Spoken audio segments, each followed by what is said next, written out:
Terima kasih Anda masih menyaksikan Selamat Pagi Indonesia. Pemirsa, Komisi Pemilihan Umum akan rapat dengan Komisi 2 DPR RI terkait dengan evaluasi pemilu 2024. Rapat rencananya akan digelar pada hari ini.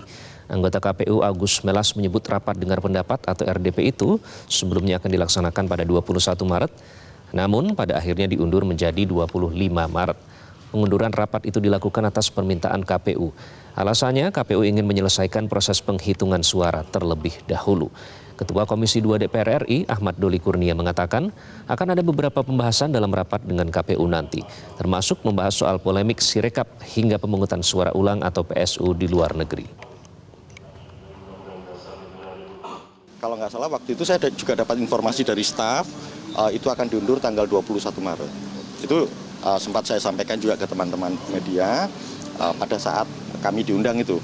Nah kemudian kami dapat surat lanjutan dari Komisi 2 tanggalnya kalau nggak salah 25 Maret tahun 2024 untuk undangan RDP yang sebelumnya ditunda. Alasan teman-teman KPU untuk meminta penundaan itu karena memang ini masih dalam tahap rekapitulasi dan memang mereka lagi sibuk-sibuknya lah karena sekarang ini kan sudah mulai penghitungan rekapitulasi di tingkat KPU RI. Mungkin ya setelah tanggal 20 lah ya, segera setelah tanggal 20 ya. Saya kemarin memberitahukan kalau bisa diajukan surat lagi tanggal 21 aja. Jadi biar kita langsung evaluasi, begitu selesai besoknya kita langsung rapat evaluasi. Dan untuk informasi terkini kita bergabung dengan rekan Ruth Dio melaporkan dari gedung DPR RI. Ruth, pukul berapa RDP ini akan dimulai? Apakah KPU sudah mengkonfirmasi hadir dalam rapat kali ini? Iya, selamat pagi Iqbal dan juga pemirsa. Betul sekali bahwa hari ini adalah hari perdana ataupun rapat dengar perdana yang akan diselenggarakan oleh Komisi 2 bersama mitranya yaitu Komisi Pemilihan Umum setelah gelaran pemilu 2024 baik di tingkat Pilpres maupun Pileg sudah selesai dilaksanakan.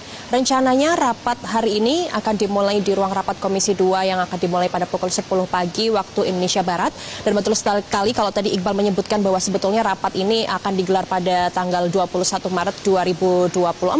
Namun memang sebetulnya ini pihak daripada Komisi 2 sudah mengagendakan ataupun mengundang daripada Komisi Pemilihan Umum untuk datang mengklarifikasi terkait dengan sengkarut Sirekap yang memang menjadi gaduh di masyarakat yang rapatnya harusnya digelar pada tanggal 14 Maret 2024 lalu.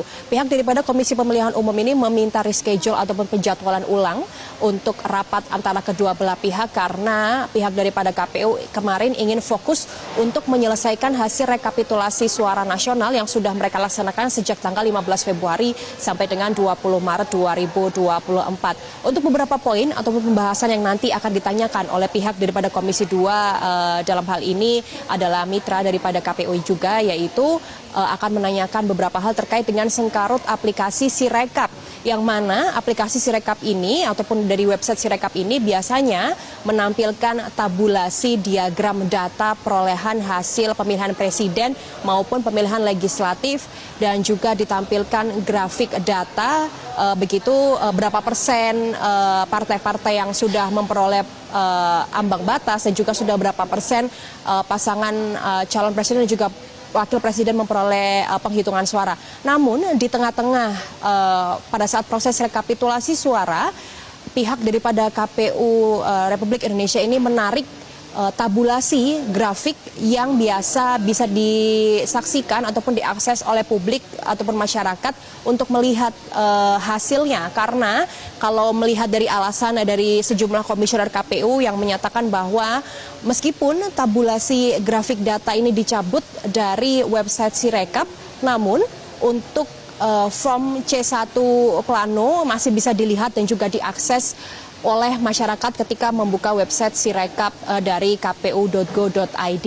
Nah, untuk perbedaan ataupun sengkarutnya ini memang cukup jelas begitu Iqbal dan juga pemirsa, adanya perbedaan nominal angka dan juga data baik dari form C1 yang diunggah oleh petugas KPPS dengan data yang diinput oleh petugas yang bertugas untuk menginput data melalui aplikasi Sirekap ini yang justru menimbulkan polemik di masyarakat. Seperti salah satunya yang kemarin sempat ramai dibicarakan baik di media sosial maupun di media mainstream lainnya bahwa ada lonjakan data dan juga angka perolehan suara dari partai politik baru yaitu Partai Solidaritas Indonesia di sejumlah wilayah di Indonesia. Nah, setelah naiknya ataupun terjadinya lonjakan angka dari partai PSI ini, maka selang beberapa hari saja pihak KPU Republik Indonesia ini menarik tabulasi data, baik itu tabulasi data grafik dari perolehan suara Pilpres maupun tabulasi grafik data untuk pileg pilihan legislatif, sehingga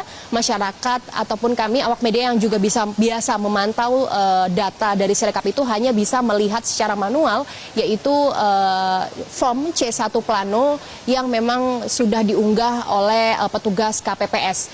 Aplikasi Sirekap yang mulai ataupun secara perdana digunakan pada Pilkada 2020 ini juga dikeluhkan oleh sejumlah petugas KPPS yang kemarin bertugas ataupun berjaga untuk mengunggah form C1 ini, karena dari masing-masing petugas KPPS ini mengeluhkan bahwa memang pada saat proses pengunggahan form C1 ini terjadi error begitu, dan juga gagal secara berulang-ulang kali untuk mengunggah form C1.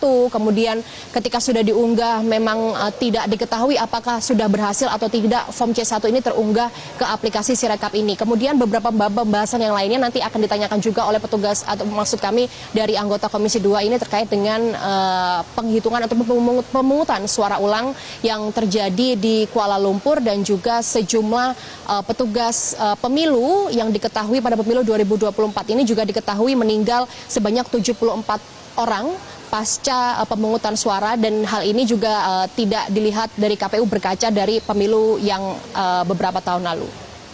Demikian Iqbal. Baik, Ruth Dio melaporkan langsung. Terima kasih, Ruth. Dan pemirsa, sementara itu Bawaslu juga tengah mengerjakan dan menindaklanjuti laporan-laporan kecurangan terkait dengan pergeseran suara baik di Pileg maupun Pilpres. Rahmat Bagja, Ketua Bawaslu, mengatakan bahwa dalam pemilu kali ini Bawaslu banyak menerima laporan kecurangan di pemilu legislatif. Kami menyiapkan teman-teman untuk data penanganan pelanggaran, data terkait dengan hasil pengawasan pada hari H dan juga pada hari sebelum, selama dan sesudah pemungutan dan penghitungan suara. Kemudian juga ada yang kemudian yang penanganan pelanggaran yang berkaitan dengan permasalahan di rekapitulasi kemarin yang kemudian diindikasikan melibatkan penyelenggara, misalnya itu juga kita sedang usut untuk kita telusuri untuk kemudian. Jelajahi cara baru mendapatkan informasi. Download Metro TV Extend sekarang.